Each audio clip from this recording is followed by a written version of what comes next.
पीड़िता का एविडेंस अभी नहीं मिल पाएगा। बहुत सारे साक्ष्य जो हमारे आप लोगों के माध्यम से जानकारी में आया है, सीसीटीवी फुटेज वगैरह, कई सारे अंग भी रहेगी सरकार से कि इस पे सख्त से सख्त कार्रवाई हो और हमारे समाज को स्वच्छ छवि देने के लिए, आगे उज्जवल नए बच्चों का भविष्य के लिए सुरक्षा, जो हॉस्टल कॉलेज वाले हैं वो अपने बच्चों की तरह देखभाल करें, जो कोचिंग इंस्टीट्यूट वाले हैं वो अपने बच्चों की सुरक्षा पे ध्यान दें। तो सरकार को ज़रूर इस मुद्दे पे अपना दृष्टिकोण स्पष्ट करते हुए सख्त से सख्त कार्रवाई करना चाहिए और हमारे नियम कानून को जल्द से जल्द उसको अमेंड करना चाहिए, जल्द से जल्द उसको अपडेटेड बनना चाहिए, जिससे इस तरह की घटनाएं ना हो, हमारे समाज में जागरूक।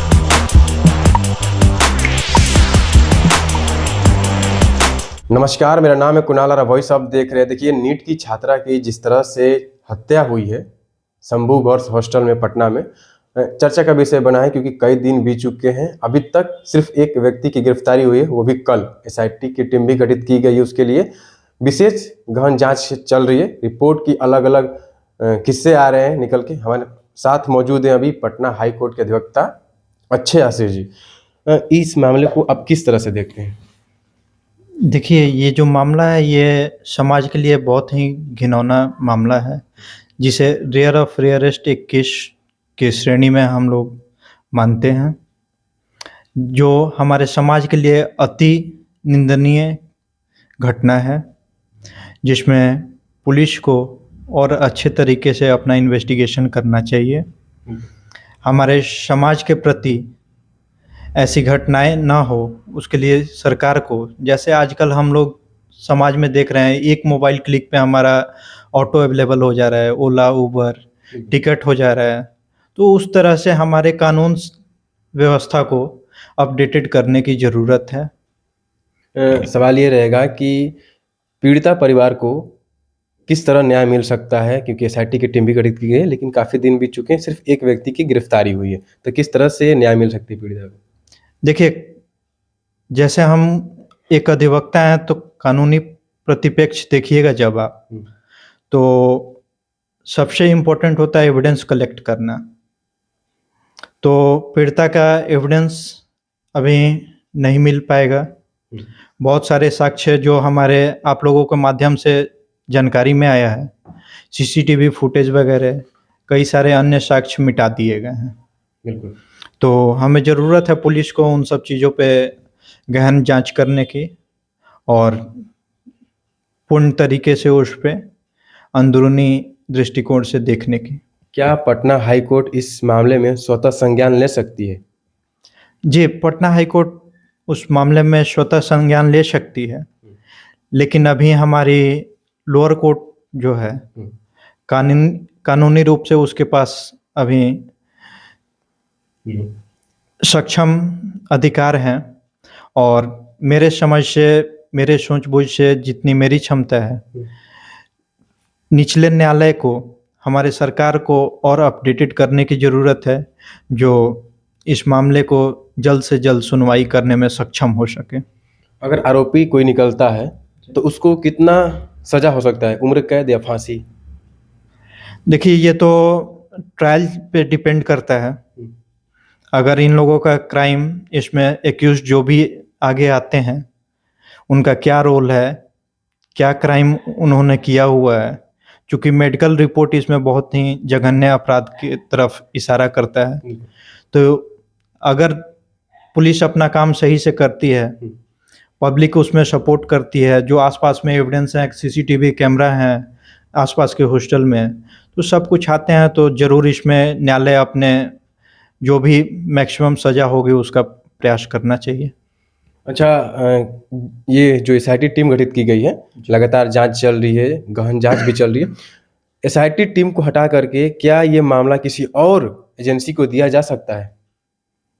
जी, बिल्कुल दिया जा सकता है, सीबीआई या अन्य जांच एजेंसियों को दिया जा सकता है और हमारी मांग भी रहेगी सरकार से कि इस पे सख्त से सख्त कार्रवाई हो और हमारे समाज को स्वच्छ छवि देने के लिए, आगे उज्जवल नए बच्चों का भविष्य के लिए सुरक्षा प्रदान करने के दृष्टि से इन सभी मामलों को गहन से गहन जांच होना चाहिए और सख्त रवैया अपनाकर सजा करवाना चाहिए।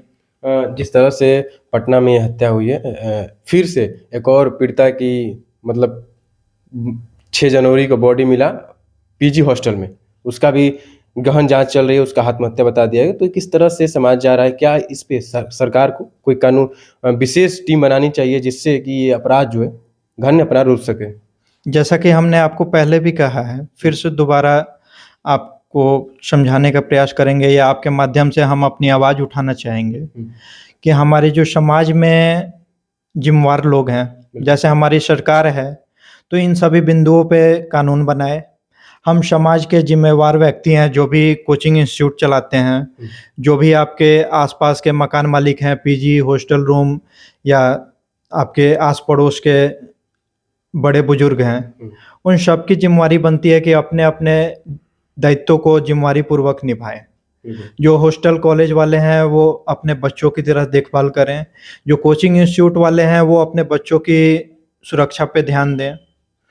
जो भी हमारे सरकार है वो कानूनी प्रक्रिया को सख्त से सख्त और अपडेटेड बनाए ताकि हमारे बच्चे सुरक्षित पढ़ाई कर सकें, एक हमारा देश का, राज्य का अच्छा भविष्य उज्जवल हो। बिल्कुल। पीड़िता परिवार जो है उसको क्या सरकार की तरफ से मुआवजा मिलना चाहिए, अगर याचिका दायर करती है तो? बिल्कुल मुआवजा मिलनी चाहिए और इसमें जो भी दोषी पाया जाता है उन सभी को सजा देकर कानून में भी प्रावधान है मुआवजा का। एसआईटी की टीम गठित हुए कई दिन हो चुके हैं, लेकिन अभी तक एक व्यक्ति की गिरफ्तारी हुई है। हालांकि दावा किया जा रहा है कि उसके साथ जो पीड़िता है उसके साथ सामूहिक बलात्कार किया गया है। तो अभी तक एक लोग की गिरफ्तारी हुई है, एसआईटी की टीम भी गठित की गई है। तो क्या नहीं लगता कि कानून व्यवस्था पे बहुत बड़ा सवाल खड़ा होता है, क्योंकि ये बिहार का ही नहीं, लगता है कि पूरे देश का गहन विषय बन गया है कि नीट छात्रा जो तैयारी करने के लिए आई उसका इस तरह से हो जाना। इस सवाल से मेरे ध्यान में एक और आप लोगों का सराहनीय कार्य याद आया। एक घटना हुआ था दरभंगा में, जिसको नेशनल ह्यूमन राइट कमीशन ने मार्च 2000 आपके मार्च महीने में 2024 में एनएचआरसी ने संज्ञान लिया था, सू मोटो लिया था।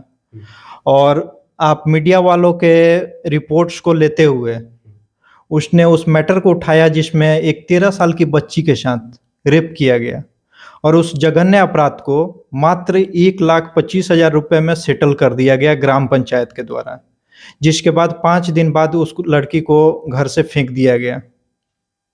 रेप होने के बाद उसको घर भेजा गया जिस एक्यूज ने रेप किया था, और फिर दोबारा उसने वही काम किया, 5 दिन रख के उसको फेंक दिया, लड़की मर गई। तो ऐसे जघन्य अपराध को समाज में रोकने के लिए अब मीडिया कर्मी का सराहनीय कदम है और इस मैटर को अगर सरकार ध्यान दे आप लोगों के आवाज़ से तो इसमें सख्त से सख्त कार्रवाई होना चाहिए। जी बिल्कुल। राज्य सरकार के भी कोई दायित्व बनता है कि इस पे गहन कोई टीम बैठाए अलग से, कि ऐसे जो बिहार से अलग अलग जिलाओं से पटना पढ़ने के लिए बच्चे बच्चियाँ आ रहे हैं, ऐसे में तो परिवार के लोग भी डरे हुए हैं कि हम पटना कैसे भेजे पढ़ने के लिए अकेले। तो ऐसे में सरकार को कोई टीम गठित करना चाहिए कि जिससे जांच किया जा सके हॉस्टल की, कोचिंग की। इस बारे में तो हम ऑलरेडी आपको बता चुके हैं और दोबारा आपको फिर से हाईलाइट करना चाहेंगे, दोबारा फिर से आपको स्मरण कराना चाहेंगे कि हमारी जो सरकार है, जैसे हमारे परिवार में माता पिता एक अहम रोल निभाते हैं, वैसे हमारी सरकार हमारे राज्य के माँ बाप है, देखभाल करती है। तो सरकार को जरूर इस मुद्दे पे अपना दृष्टिकोण स्पष्ट करते हुए सख्त से सख्त कार्रवाई करना चाहिए और हमारे नियम कानून को जल्द से जल्द उसको अमेंड करना चाहिए, जल्द से जल्द उसको अपडेटेड बनना चाहिए, जिससे इस तरह की घटनाएं ना हो। हमारे समाज में जागरूकता फैलाने के लिए नियम कानून बनाने चाहिए। हमारे बच्चे जो बाहर आते हैं, यहाँ पटना में आते हैं, तो दोनों के लिए कोचिंग इंस्टीट्यूट जो हॉस्टल मेस चला रहे हैं, सबके लिए सरकार को एक नियम कानून बनाना चाहिए। आप ऐसे ऐसे रख सकते हैं बच्चों को, अगर सीसीटीवी फुटेज रख रहे हैं तो उसको सरकार के कंट्रोल में होना चाहिए, ताकि सरकार जब भी ऐसी घटनाएं हो तो आराम से सरकार की जो एजेंसियां हैं, पुलिस, एसआईटी या सीबीआई, वो उसको एसेस कर सकें उसको आसानी से इन्वेस्टिगेट कर सकें। सर लास्ट सवाल रहेगा छोटा सा कि अगर दोषी पूरी तरह से पाया जाता है कि ये दोषी है तो उस पर बीएनएस आईपीएस की कौन सी धारा लगाई जा सकती है? इसमें तो ऑलरेडी एफआईआर में लगा हुआ है, और अगर ज़रूरत पड़ेगा, जिस तरह की घटना संज्ञान में आएगी, तो जो जुडिशियल मजिस्ट्रेट होते हैं उनके पास एम्पावर्ड है कि वो उस सेक्शन में कॉग्निजेंस फर्दर ले सकते हैं, या इसमें एसपी जो होंगे या एसआईटी जो टीम होगी सुपरविज़न करेगी, तो अपने सुपरविज़न रिपोर्ट में चार्जशीट सबमिट करेगी कि फलाने फलाने सेक्शन में हमारा ये अपराध कारित है, तो इसमें कॉग्निजेंस लिया जाए, संज्ञान लिया जाए। बिल्कुल। चलिए देखिए, हमारे साथ पटना हाई कोर्ट के अधिवक्ता थे अक्षय आशीष जी, और किस तरह से सारे मुद्दों पर बात की है और किस तरह से आगे भी जांच चलेगी, और एसआईटी की टीम अच्छे से जांच कर रही है। आगे देखना होगा किस तरह से लगता है, और जरूरत पड़ेगी तो और भी धारा जो लगा है पहले से उसको चेंज करके और भी लगाया जा सकता है। बहुत बहुत धन्यवाद। चैनल को सब्सक्राइब करें, इस पेज को लाइक करें।